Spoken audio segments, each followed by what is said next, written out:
Kebakaran melanda sebuah gudang penyimpanan barang bekas di Tulung Agung, Jawa Timur. Ya, polisi masih menyelidiki penyebab kebakaran. Hubungan iki saiki nang gamping campur iki wes. Sebuah gudang tempat penyimpanan barang bekas milik warga di Desa Gamping, Kecamatan Campur Darat, Tulung Agung, Jawa Timur ludes terbakar. Api yang besar membuat warga sekitar panik. 4 unit mobil damkar dikerahkan ke lokasi untuk memadamkan api. Api padam 1 jam kemudian. Beruntung saat kebakaran gudang dalam kondisi kosong dan seluruh karyawan gudang sudah pulang, sehingga tidak ada korban jiwa. Sementara penyebab kebakaran masih dalam penyelidikan pihak kepolisian. Dari Tulung Agung, Jawa Timur, Anang Agus Faisal, Ainus melaporkan.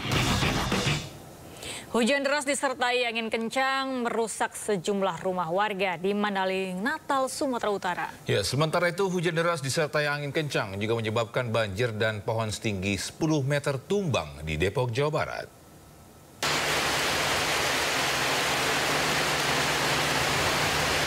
Angin kencang disertai hujan lebat melanda Mandaling Natal, Sumatera Utara Sabtu sore. Akibat angin kencang ini 2 rumah warga rusak parah di Desa Kuala Bataha, Mandaling Natal. Tidak ada korban jiwa maupun luka dalam peristiwa ini. Warga yang rumahnya rusak langsung melakukan perbaikan sembari menunggu bantuan pemerintah desa setempat. Sementara itu, hujan deras disertai angin kencang yang melanda Depok, Jawa Barat menyebabkan banjir dan pohon tumbang di Jalan Raya Margonda. Petugas DLHK Kota Depok mengevakuasi pohon tumbang yang menutup sebagian jalan.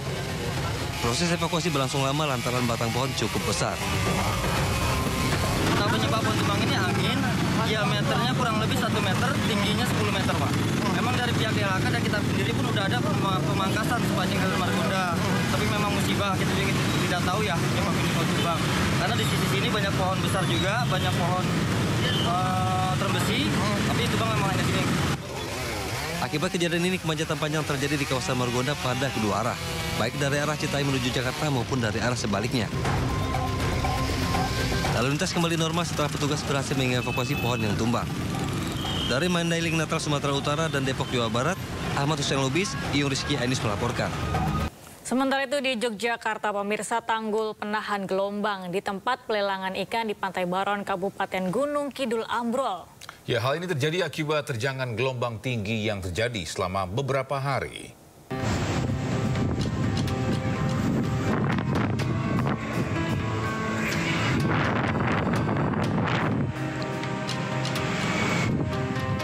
Seperti inilah detik-detik ambruknya talut atau bangunan pelelangan ikan di perkampungan nelayan Pantai Baron yang terekam oleh kamera ponsel warga.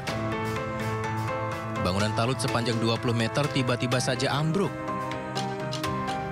Beruntung tidak ada korban akibat peristiwa ini. Ambruknya talut secara tiba-tiba ini akibat terjangan gelombang tinggi yang terjadi selama beberapa hari. Saat ambruk, talut mengenai sebuah pipa paralon serta kabel listrik mesin penyedot air warga. BPBD Gunung Kidul Purwono mengaku talut penahan ombak tersebut ambrol sehingga mengancam bangunan tempat pelelangan ikan di Pantai Baron Tanjung Sari, Gunung Kidul, Yogyakarta. Dihimbau kepada warga senantiasa waspada terutama saat gelombang tinggi. Dari Gunung Kidul, Yogyakarta, Kismaya Wibowo, iNews melaporkan. Pemirsa, gara-gara tidak ditegur untuk tidak merokok di dalam ruangan, seorang warga berhasil mengamuk, merusak dan menyerang warga di sebuah kafe Uluwatu, Badung. Ya, atas laporan pemilik kafe, petugas Polsek Kuta Selatan berhasil menangkap pelaku.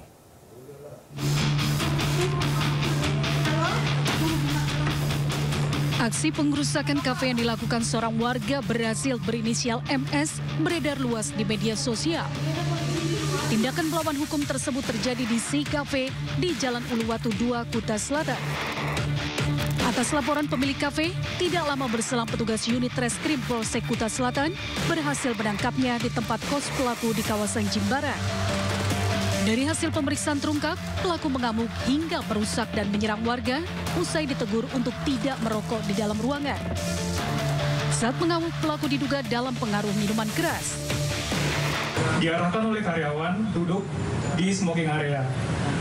Merasa tidak terima untuk disuruh keluar merokok di smoking area, dia melakukan pengerusakan di dalam kafe tersebut, di Cafe Jimbaran. Kemudian gerak cepat dari unit reskrim Polsek Kuta Selatan, kami langsung mengamankan warga negara asing tersebut dan sekarang sudah berada di Polsek Kuta Selatan. Pelaku hingga kini masih diamankan di Polsek Kuta Selatan untuk menjalani pemeriksaan lebih lanjut. Dari Denpasar, Bali, Indira Ari, iNews melaporkan. Sementara itu 24 warga asing diamankan petugas imigrasi Ngurah Rai karena melanggar izin tinggal keimigrasian atau overstay. Ya, 24 warga negara asing diproses lebih lanjut sesuai dengan aturan dan mekanisme yang berlaku di Indonesia. Petugas imigrasi Ngurah Rai mengamankan 24 warga negara asing atas pelanggaran izin tinggal keimigrasian atau overstay. Penindakan terhadap 24 WNA tersebut berdasarkan aduan masyarakat yang melaporkan adanya 24 WNA diduga overstay dan melakukan dugaan penipuan.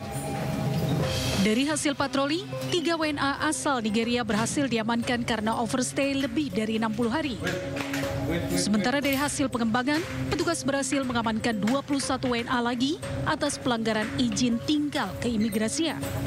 9 WNA diantaranya tidak dapat menunjukkan dokumen perjalanan berupa paspor.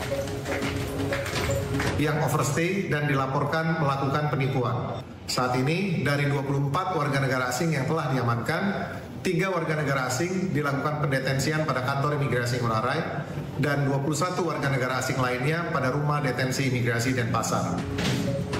Jajaran keimigrasian menghimbau WNA yang beraktivitas di Bali untuk mengikuti aturan dan mekanisme yang berlaku di Indonesia serta memiliki izin tinggal sesuai dengan peruntukannya. Dari Badung, Bali, Indira Ari, iNews melaporkan.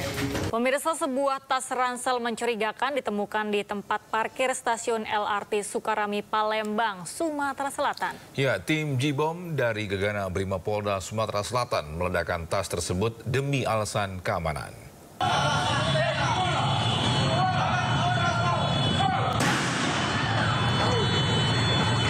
Tim Jibom dari Gegana Brimopolda Sumatera Selatan meledakkan sebuah tas ransel yang mencurigakan di lokasi parkir kendaraan karyawan stasiun LRT Sukarami, Jalan Kolonel Haji Barlian, Palembang. Seorang personel berpakaian pelindung lengkap kemudian memastikan isi tas tersebut. Ternyata tas ransel tersebut berisi pakaian dan perlengkapan bayi. Untuk kepentingan penyelidikan, tas tersebut dibawa ke Mapolsek Sukarami, Palembang. Tas ransel tanpa pemilik tersebut ditemukan karyawan LRT di tempat parkir kendaraan. Nah, dia mau pakai mobil, lihat ada tas, langsung dia melapor ke satpam, ke anggota saya. Soalnya tas itu posisinya di mana? Tetap di situ, masih di situ posisi. Tempat apa itu? Tempat area parkir mobil. Tempat umum bukan, khusus untuk pakai mobil, ya, mobil karyawan. Kemudian tas dilaporkan ke Babin LRT, dilanjutkan ke petugas Polsek Sukarami. Petugas Polsek mengambil langkah pengamanan, kemudian melapor kepada Brimob dan tim Gegana. Dan melakukan eksekusi terhadap barang tersebut. Ternyata barang tersebut hanya tas biasa yang mana berisikan barang-barang perlengkapan bayi. Dan situasi sekarang sudah steril, tidak ada apa-apa dan aman terkendali. Jadi orang yang meletakkan tas, sementara belum tahu siapa.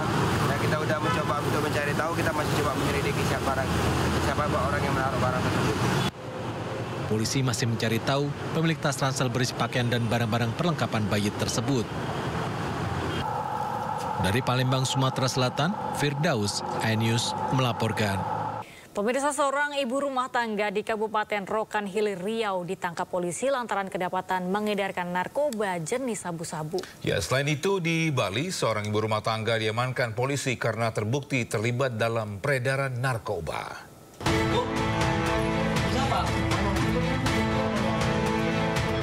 Satres Narkoba Polres Rokan Hilir mengamankan seorang ibu rumah tangga berinisial UT di rumahnya di Desa Sedingin, Kabupaten Rokan Hilir, Riau. Polisi menggeledah rumah pelaku dan menemukan 20 paket jenis sabu ukuran kecil dan 1 paket ukuran besar serta uang tunai sebesar 2,7 juta rupiah. Dari hasil interogasi, pelaku mengaku mendapatkan barang haram itu dari seseorang di Tanjung Balai Asahan, Sumatera Utara. Diketahui bahwa barang narkotika tersebut diperoleh pelaku dari seseorang yang berasal dari Tanjung Balai Asahan yang saat ini tengah kami lakukan penyelidikan lebih lanjut.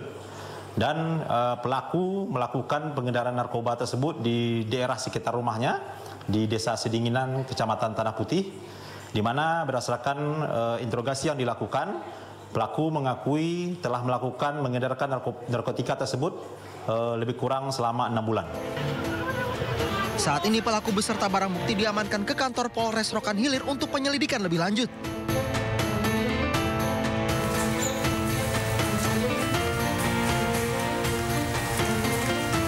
Di Tabanan, Bali, ibu rumah tangga berinisial RN diamankan saat narkoba Polres Tabanan karena terbukti terlibat dalam peredaran narkoba. RN ditangkap bersama 6 pengedar narkoba lainnya. Polisi menemukan barang bukti total 101 paket narkoba jenis sabu dengan berat 306,83 gram neto dari penangkapan ke-7 pelaku di 2 lokasi berbeda. Di mana TKP pertama kita lakukan pengungkapan, kemudian dikembangkan langsung ke TKP kedua di rumahnya. Ini kita lakukan pengungkapan dengan BP yang barang bukti jenis sabu-sabu yang lumayan besar bagi kami di Polres Tabanan untuk pengungkapannya, yaitu sebanyak 15 plastik klip narkotika jenis sabu seberat 285,47 gram neto. Saat ini polisi masih mengembangkan kasus ini untuk mengetahui siapa pemasok narkoba kepada ke-7 pelaku. Tim Liputan iNews melaporkan. Ya, kembali bersama kami di Sindo Today. Pemirsa, kericuhan terjadi di Pasar Padalarang, Bandung Barat. Warga yang tidak sabar berebut mendapatkan pembagian beras 5 kg dari Menteri Perdagangan.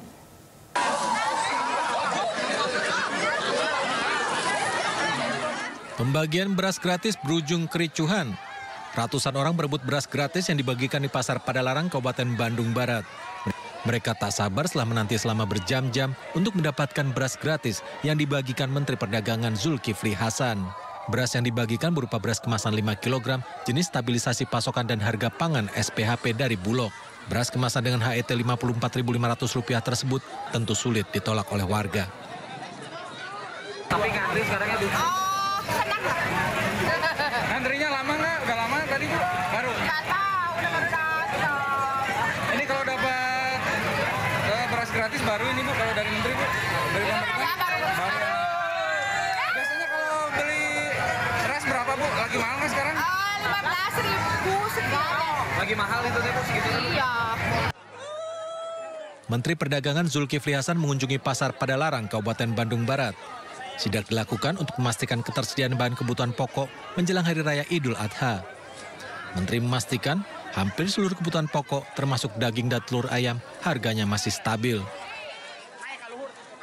Ayam terlalu murah, 34.000 sekilo udah dipotong, bayangin. Ya, memang ayam kalau siang nggak murah, kalau pagi mahal. Ya, 34.000. Telur tadi saya beli 10 kilo, 28.000. Nah, itu di bawah harga normal. Telur itu mestinya 29, 30 lah. Ya, ayam itu kalau paling murah 39. Jadi harga-harga di sini bagus, sangat bagus, bahkan di bawah rata-rata yang sudah kita butuhkan. Pantauan di Pasar Padalarang, harga daging ayam turun menjadi Rp34.000 per kilogram. Telur ayam dijual antara Rp27 hingga Rp28.000 per kilogram. Menteri yakin kondisi harga kebutuhan pokok tetap stabil karena stok tengah melimpah. Dari Kabupaten Bandung Barat, Jawa Barat, Yuwono melaporkan. Pemirsa, kebijakan pembelian gas LPG 3 kg menggunakan KTP resmi diberlakukan 1 Juni kemarin. Namun sejumlah agen dan pangkalan gas masih melayani pembelian dengan cara lama tanpa harus menunjukkan KTP. Dikarenakan bagi sebagian masyarakat ini menyulitkan.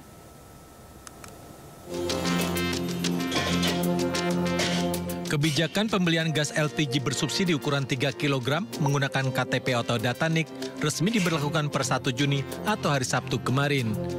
Namun dari pantauan di lapangan, sejumlah pangkalan gas di kawasan Kebayoran Lama, Jakarta Selatan belum melaksanakannya. Pembelian gas melon masih dilayani dengan cara lama.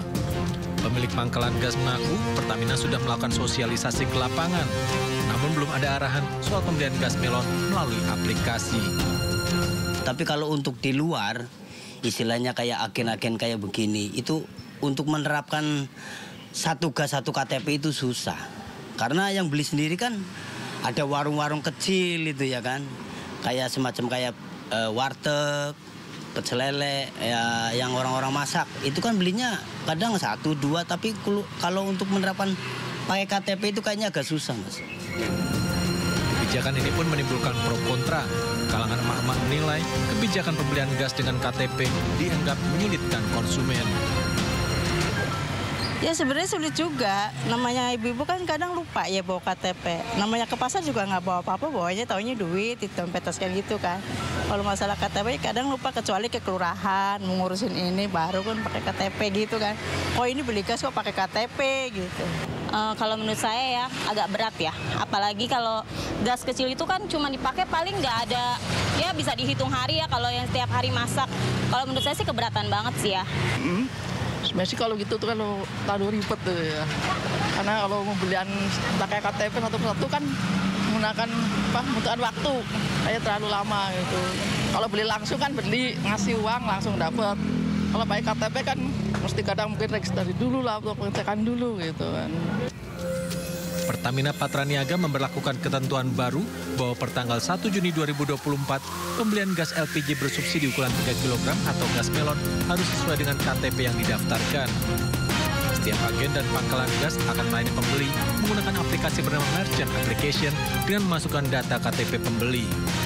Pembeli harus mendaftarkan nomor NIK pada KTP dan mengambil nomor antrean sebelum melakukan pembelian.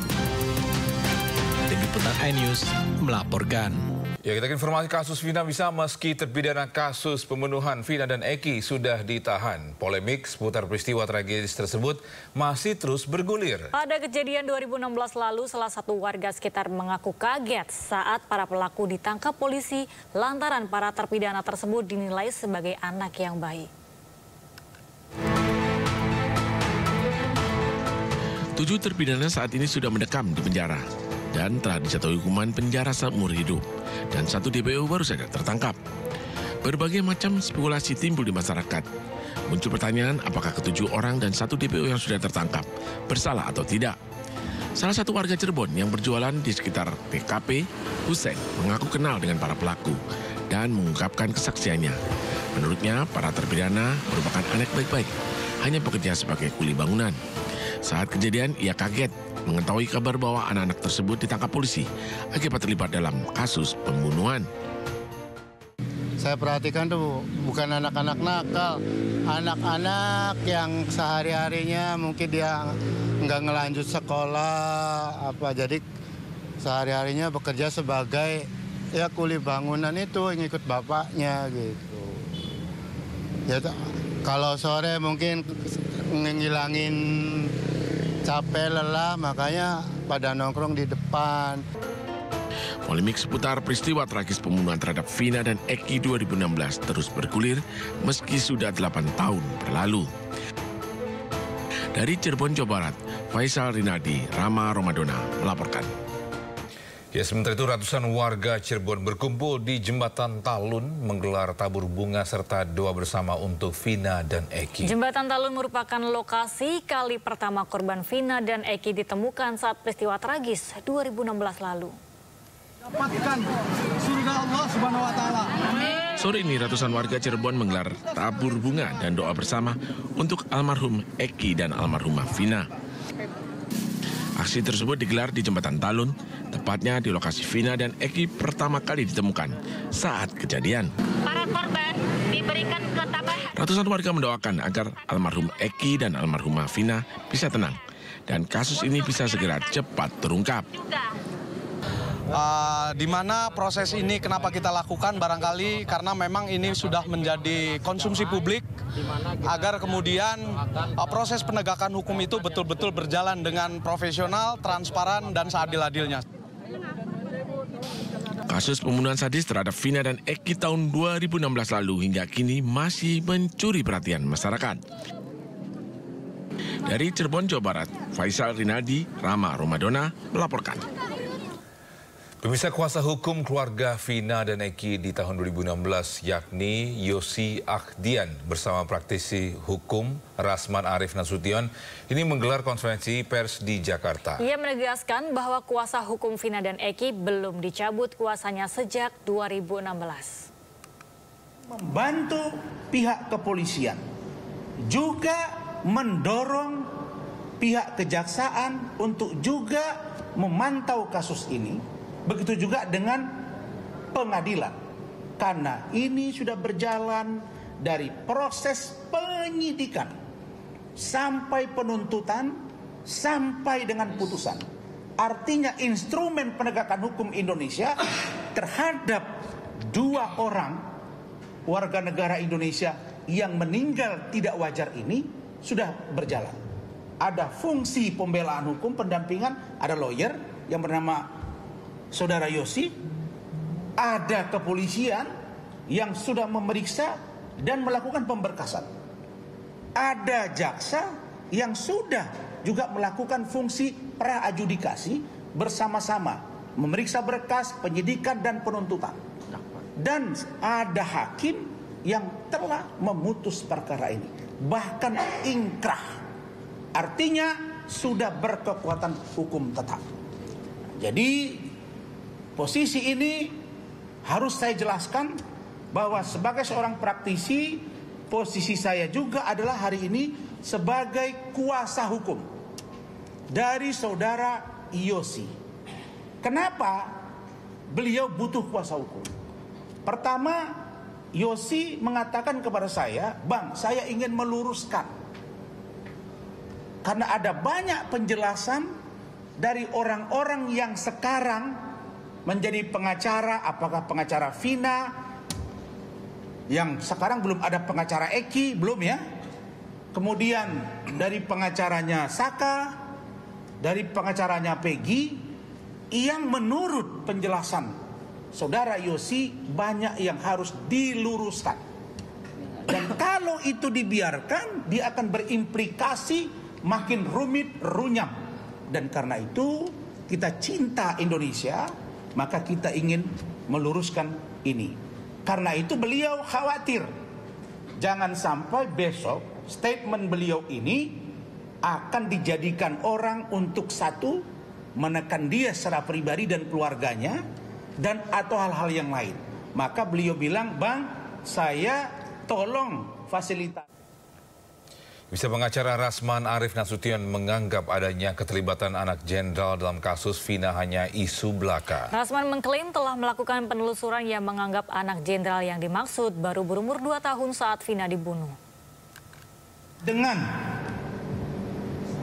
banyaknya beredar informasi bahwa ini seolah-olah melibatkan anak seorang jenderal. Ada jenderal aktif, ada jenderal purnawirawan yang katanya ini orang gede di negara ini. Kasus ini sama sekali tidak ditangani oleh Kapolres AKBP AVB. Ya, ini penelusuran. Saya nggak mau sebut nama orangnya langsung. Kenapa? Pertama, kasus ini sudah ditarik oleh Polda Jabar dan digelar di sana, dan itu dibuktikan berdasarkan pengakuan dari saudara Yosi. Ingat Bang, pengadilan itu lancar-lancar aja loh, nggak ada masalah di pengadilan PN Kota Cirebon. Masalah itu terjadi waktu pertama sidang karena tertutup, banyak masyarakat yang mau melihat siapa sih sebenarnya pembunuh-pembunuhnya itu kan, muka-mukanya mereka mau lihat, tetapi mereka kecewa karena sidang tertutup. Makanya waktu itu saya langsung statement di media, Bang. Harus sidang terbuka karena ini kan kasus pembunuhan. Harus terungkap jelas. Waktu putusan pun mereka banding itu loh. Makanya saya kaget waktu 8 tahun ke depan ya, Bang ya. Begitu ada film tentang 7 hari meninggalnya Vina. Kok bermunculan statement-statement yang bahwa ini adalah salah tangkap. Saya sempat menelpon Ibu Titin, kalau salah tangkap gimana? Saya bilang, ini kan posisinya saat itu di 2016, kenapa Anda tidak upaya hukum?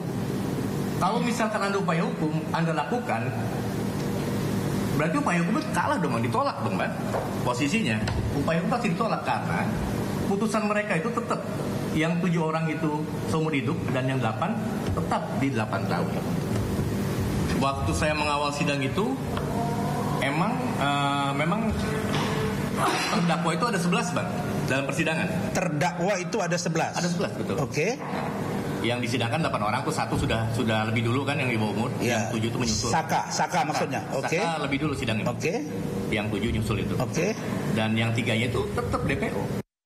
Ya, sementara itu Saka Tatal buka suara terkait 3 DPO kasus pembunuhan Vina dan Eki yang dirilis oleh pihak kepolisian. Saka mengaku sosok Peggy Setiawan tidak ada dalam 3 foto DPO. Saka mengaku dirinya telah didatangi dan dimintai keterangan oleh petugas kepolisian pada 11 Mei 2024. Dalam pemeriksaannya, petugas kepolisian memastikan terlibat atau tidaknya Saka dalam kasus pembunuhan Vina dan Eki. Saka mengatakan saat pemeriksaan penyidik menunjukkan foto ketiga DPO yang sebelumnya telah dirilis oleh petugas kepolisian. Ia pun menjelaskan tidak ada foto Peggy Setiawan yang saat ini telah ditetapkan oleh tersangka oleh Polda Jawa Barat. Saka memaparkan sosok Peggy alias Perong dalam foto yang ditunjukkan oleh penyidik berbeda dengan Peggy Setiawan. Dia menanyakan bahwa kasus Saka nih, ini kan filmnya kan naik lagi. Dia menanyakan Saka sebenarnya ngelakuin enggak, terus penangkapannya syaratnya gimana, Saka jelasin semuanya, Saka nggak lakuin Saka ini. Terus dia menanyakan yang DPO, dia menanyakan dan menunjukkan foto-fotonya. Saka kenal enggak sama foto-foto ini? Ini. Saka kenal enggak? Saka jawab enggak. Emang Saka nggak kenal, kalau orang nggak kenal pengen jawab apa? Iya. Peggy Setiawan nggak ada. Berarti di 3 foto itu nggak ada mukanya Peggy Setiawan? Nggak ada. Ya, viral di media sosial klarifikasi Dani, anak mantan Bupati Cirebon Peggy Setiawan dan Hasan Basari alias Robi, yang namanya ikut terseret kasus pembunuhan Vina dan Eki. Mereka meminta warganet untuk berhenti menyangkutkan mereka dengan kematian Vina dan Eki. Assalamualaikum warahmatullahi wabarakatuh. Jadi di sini saya dengan Mas Peggy Setiawan dan Mas Hasan Basari atau alias Robi yang kalian duga-duga itu bahwa Mas Hasan ini adalah saya dan Mas Peggy ini adalah anak dari petinggi dari Cirebon gitu. Ya.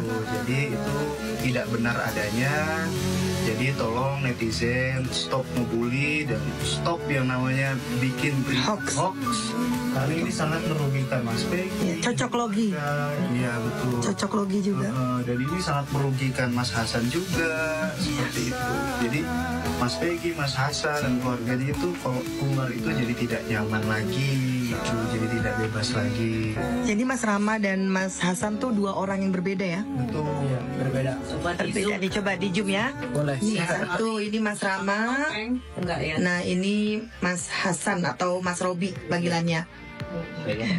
Mas Peggy, ada yang mau dikatakan kok? Cukup ya? Oke. Bisa puluhan pengacara dari lintas organisasi mendukung Peggy Setiawan dalam kasus dugaan pembunuhan Vina dan Eki. Dukungan moral ini didapatkan Peggy karena para pengacara yakin Peggy tidak bersalah. Oke, berarti sebanyak 64 pengacara yang tergabung dalam organisasi lintas advokat siap membela Peggy. Para advokat ini bertekad akan mendukung Peggy dalam menghadapi proses hukum atas dugaan pembunuhan Vina dan Eki. Pengacaranya? 40 lebih pengacara. Itu dari mana aja, Bu? Brebes, Indramayu, Bandung, Jakarta. Semua yang peduli atau gimana, Bu? Sama Peggy, bahwa Peggy tidak bersalah. Mereka yang yakin bahwa Peggy tidak bersalah. Mereka bantu Peggy untuk bebas. Dari satu organisasi atau lebih, Bu? Lintas organisasi. Lintas organisasi. Peggy yakin tidak bersalah, Bu ya? Betul, pengacara. Banyak pengacara pun dari luar kota menyupport Peggy untuk membantu Peggy untuk kebebasan Peggy. Sementara itu, kuasa hukum Peggy menyiapkan 5 orang saksi kunci. Saksi kunci yang dimiliki tim kuasa hukum untuk membuktikan dan menguatkan alibi bahwa Peggy saat kejadian pada tanggal 27 Agustus 2016 silam tengah berada di wilayah Bandung. Dari Cirebon, Jawa Barat, Toi Iskandar, iNews melaporkan. Pemirsa, seorang warga yang berada di lokasi kejadian pembunuhan Vina, Ferry, membantah keterangan saksi yang menyebut Peggy dan rekannya melempari motor Vina dari sebuah warung. Namun Ferry menyebut tidak ada warung dekat lokasi kejadian. Kalau saya mah harapannya ya semoga bisa terbuka lebar itu. Ferry, warga sekitar lokasi pembunuhan Vina dan Eki di Jalan Saladara Karya Mulia, Kecamatan Kesambi, Kota Cirebon, membantah kesaksian Aep, salah satu saksi kunci dalam kasus pembunuhan Vina dan Eki. Saya kan belum minus, mata masih normal. Ferry meragukan kesaksian Aep yang melihat Peggy dan kawan-kawannya melempari motor Vina dan Eki sebelum kejadian. Padahal menurut Eki, lokasi warung jauh dari lokasi kejadian pembunuhan Vina dan Eki. Ada, kalau lihat di map di 2015 itu ada warung Deso apa gitu tuh di depannya. Itu nggak ada. Itu ada siangnya, tapi itu warung sekolah, anak-anak sekolah beli es, beli apa sama untuk pekerja bengkel. Kalau sore tutup jam 4, Pak, karena pada saat itu, jangankan saat itu, sekarang pun itu masih sepi, Mas. Jalanan itu, apalagi 2016 yang memang pada musim geng motor di mana-mana ya, di Cirebon itu geger geng motor, termasuk di daerah sini juga. Ferry juga menjelaskan bahwa dirinya tinggal di dekat lokasi kejadian pembunuhan. Ferry menyebut Peggy bukan anggota geng motor, namun buruh bangunan. 2016 itu dekat, tinggal rumahnya dekat situ. Ya pas di belakang SMP Negeri 11. Pas banget di belakang SMP Negeri 11 saya tinggal di situ. Setiap hari, Mas, kalau saya pagi, sore, siang, ya ketemu. Kadang-kadang maksudnya sore gitu loh. Sore atau mereka lagi pada nggak berangkat hari Minggu gitu. Ketemu sama anak-anak itu. Dan mereka benar kuli bangunan itu? Iya benar, kuli bangunan. Bukan geng motor? Bukan geng motor, bukan pekerja kantoran atau pekerja apa gitu, sales apa, bukan. Ferry berharap polisi dapat mengusut tuntas kasus kematian Vina dan Eki. Jika bersalah, maka dihukum, dan jika tidak bersalah, maka pelaku segera dibebaskan. Dari Cirebon, Jawa Barat, Toi Iskandar, iNews melaporkan. Ya, sementara itu 3 rekan Peggy Setiawan dimintai keterangan di Polda Jawa Barat kemarin Jumat. Usai diperiksa, Tony RM, kuasa hukum 3 rekan Peggy sekaligus kuasa hukum Peggy Setiawan, menegaskan belum akan mengajukan pra-peradilan. Saya sudah komunikasi, kita komit untuk saat ini belum melakukan langkah apa-apa karena penyidik akan sportif. Ya, mungkin sekalian. Ya, jadi setelah pemeriksaan saksi-saksi ini kemudian didalami, mungkin kemudian dirapatkan mungkin dengan pimpinan kan, baru mengambil keputusan. Oke. Ya. Sportif itu maksudnya gimana, Mas? Ya. Sportif itu gimana maksudnya? Ya, sportif itu artinya kalau memang benar-benar Peggy Setiawan ini berdasarkan fakta-fakta yang terbaru ada di Bandung, ya harus dihentikan. Ya, sementara itu tim kuasa hukum Peggy Setiawan mengajukan penangguhan penahanan dan meminta salinan BAP ke Polda Jawa Barat. Dalam BAP ulang, 5 dari 6 terpidana mengaku Peggy bukanlah pelaku pembunuhan Vina dan Eki.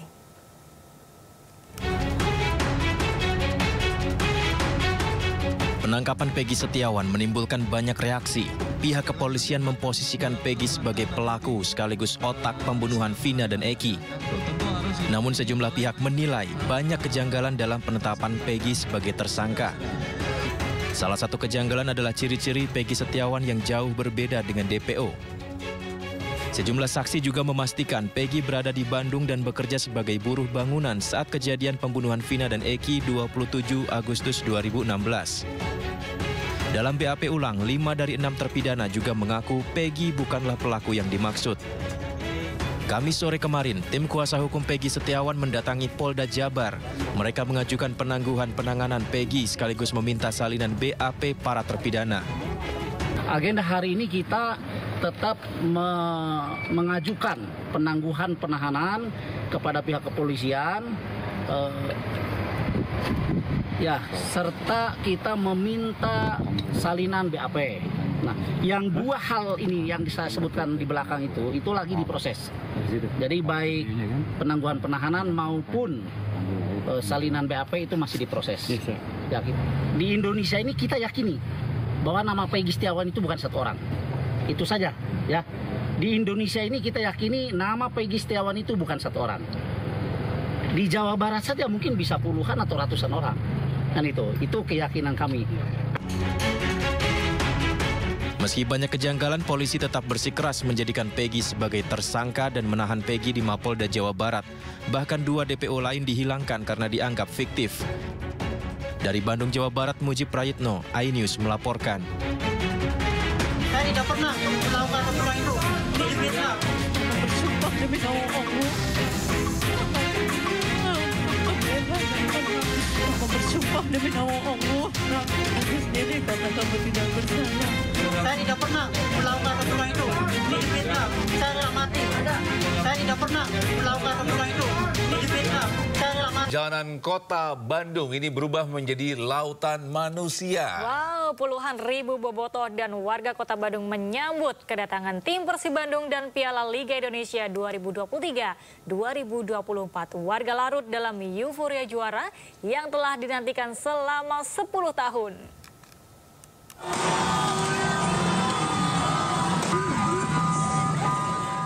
Arak-arakan tim Persib dan ribuan bobotoh dimulai dari Jalan Pasteur dengan menggunakan bus bandros Sabtu siang.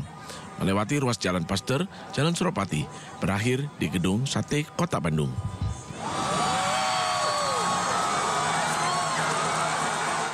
Warga yang dilintasi rombongan tim Persib tampak menyambut meriah dengan melambaikan tangan, sesekali bersorak juara sambil memanggil nama pemain Persib dengan mendapat pengawalan dan pengamanan kepolisian yang disiagakan setiap jalur dilintasi rombongan tim Persib saat melintas. Konvoi kendaraan tim Persib dan puluhan ribu bobotoh menggunakan berbagai atribut Persib menyebabkan kemacetan di persimpangan jalur yang dilintasi tim hingga membuat sejumlah arus jalan tikus dan jalur utama lumpuh total. Bobotoh mengaku sudah menunggu untuk menyambut gembira kedatangan tim Persib sejak pagi hari yang untuk ketiga kalinya meraih gelar juara. Motivasinya apa deh ikut konvoy? Motivasinya sampai aja kata Persib juara. Juara? Dari mana tadi Dek? Dari mana? Dari Marga Asih. Marga Asih jauh-jauh ke sini? Nggak capek keliling gitu? Nggak. Dapat Persib juara gimana Dek? Persib ini udah 10 tahun. Hah? Sementara itu, akibat arak-arakan membuat sejumlah jalur lintas di jalan sekitar Jalan Pasteur, Sukajadi, Ciamplas, Wastu Kencana, Taman Sari macet. Tim tiba di Gedung Sate untuk merayakan kemenangan bersama ribuan bobotoh. Dari Bandung, Jawa Barat, Mujib Prayitno melaporkan.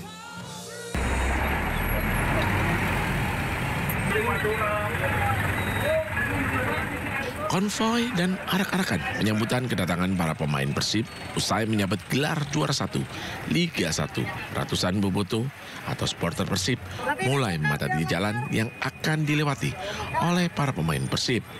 Seperti yang terlihat di sepanjang jalan Junjunan selepas gerbang tol Pasteur, ratusan bobotoh mulai memadati sejak Sabtu pagi. Polisi siaga di sepanjang jalan yang dilewati oleh para pemain Persib. Dan rekayasa jalan, terutama di gerbang tol Pasteur, gerbang tol Baros, dan gerbang tol lainnya. Khususnya, tapi umumnya secara global Polrestabes Bandung dipimpin oleh Pak Kapolrestabes.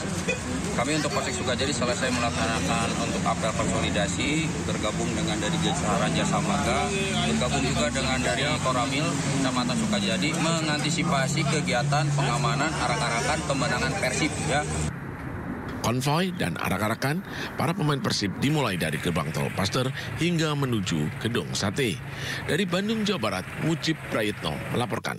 Ya, sementara itu Timnas Indonesia menjalani latihan untuk laga uji coba melawan Tanzania di Stadion Madia Glora Bung Karno, Jakarta. Pertandingan tersebut lebih untuk mengevaluasi dan menguatkan performa skuad Garuda.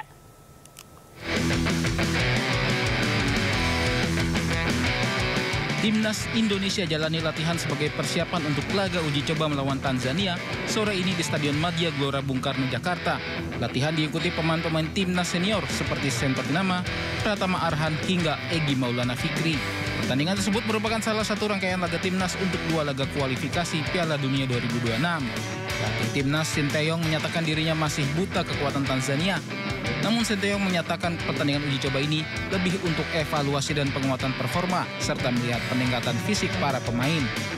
Pasalnya pertandingan ini tidak mempengaruhi peringkat Indonesia di ranking FIFA. 사실 탄자니아 팀에 대해서는 분석을 하지 못했습니다. 탄자니아는 특별하게 제가 준비하는 것보다는 전체적인 우리 선수들의 몸 상태와 우리 선수들이 어떻게 할 수 있는지에 대해서 체크를 해야 되기 때문에 우리가 하고자 하는 플레이를 우리 선수들이 탄자니아를 상대로 어떻게 할 것인가 거기에 포커스를 맞췄다고 보시면 되겠습니다. Sementara itu pelatih Tanzania Hemed Sulaiman menyatakan laga ini sebagai kesempatan menguntungkan antara Indonesia dan Tanzania untuk bersama-sama memahami permainan satu sama lain. Usai laga melawan Tanzania, Indonesia akan hadapi Irak di tanggal 6 Juni dan Filipina di tanggal 11 Juni 2024. Skuad Garuda membutuhkan 1 kemenangan atau 2 kali imbang untuk menyegel posisi kedua grup sekaligus lolos ke putaran 3 kualifikasi Piala Dunia 2026. Dari Jakarta, tim liputan melaporkan. Kita beralih ke informasi lain, pemirsa. Jelang puncak ibadah haji di Arafah, petugas penyelenggara ibadah haji Arab Saudi dapat bantuan 100 kursi roda. Ya, ratusan kursi roda ini nantinya akan digunakan oleh jemaah lansia dan beresiko tinggi.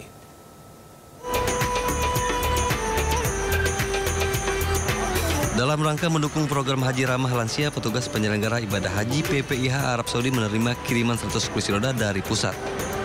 Kiriman kursi roda ini tiba bersama kloter JKG 42 pada 31 Mei lalu. Usai dicek kelengkapannya, 100 kursi roda tersebut langsung diberangkatkan menggunakan truk menuju Makkah untuk didistribusikan ke sektor yang membutuhkan. Kursi roda itu dalam rangka untuk mensukseskan program haji ramah lansia, ya, di mana akan digunakan pada saat operasional Armusna, ya, tentunya di situ pasti kita akan banyak membutuhkan kursi roda untuk membantu para lansia. Dengan tambahan 100 kursi roda ini, PPIH Arab Saudi bertekad meningkatkan kenyamanan dan kemudahan bagi jemaah lansia agar dapat menjalankan ibadah haji dengan lancar, terutama saat puncak penyelenggaraan ibadah haji di Arafah, Musdalifah, dan Mina. Dari Jeddah, Arab Saudi, Sud Nur Farli, iNews, anggota Media Center Haji 2024 melaporkan. Kementerian Agama menambahkan petugas daerah kerja bandara. Pada tahap pertama terdapat 14 petugas tambahan yang akan mulai melayani para jemaah calon haji. Ya, penamaan ini dilakukan untuk memberikan pelayanan terbaik bagi para jemaah calon haji Indonesia. Rencananya penambahan petugas ini dibagi menjadi 2 tahap. Tahap pertama terdiri dari 14 orang petugas, tahap kedua sebanyak 5 orang. Tahap pertama sudah tiba pada 28 Mei lalu, sementara tahap kedua akan datang pada 1 Juni mendatang. Sementara pembagian tugas untuk para petugas nantinya ini akan menyesuaikan kondisi di lapangan. Para petugas tambahan ini akan difokuskan di Al-Musna serta di Musdalifah. Untuk pembagian tugas, ya, tentunya nanti kita akan menyesuaikan dengan kondisi di lapangan, ya. Tentunya nanti para kasektor akan membagi tugas-tugas kepada mereka, ya, tadi mulai dari tugas penyambutan, kemudian tugas penerimaan di pavilion, kemudian tugas bimbingan ibadah dan tugas transportasi, juga tugas untuk penghitungan bagasi.